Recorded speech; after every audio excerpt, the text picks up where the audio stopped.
ایک خوبصورت ریاست میں انوشکا نام شہزادی رہتی تھی۔ وہ بادشاہ کی سب سے لاڈلی بیٹی تھی۔ اس کی آنکھیں ستاروں کی طرح چمکتی تھیں۔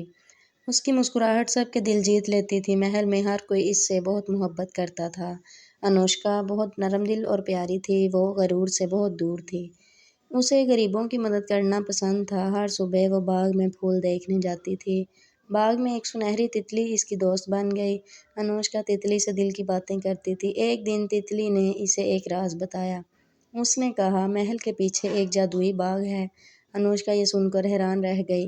اس نے اگلی صبح وہاں جانے کا فیصلہ کیا۔ سورج نکلتے ہی وہ چپکے سے نکل گئی۔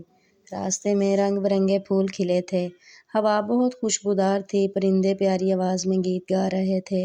انوشکا خوشی سے چلتی رہی۔ تھوڑی دور جا کر اسے ایک بڑا دروازہ ملا۔ دروازے پر چمکتے ہوئے لفظ لکھے تھے، صرف سچے دل والا اندر آ سکتا ہے۔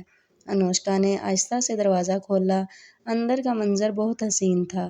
ہر طرف روشنی ہی روشنی تھی۔ درختوں پر ہیرے جیسے پھل لگے تھے۔ نہر میں چاندی جیسا پانی بہہ رہا تھا۔ انوشکا یہ سب دیکھ کر حیران رہ گئی۔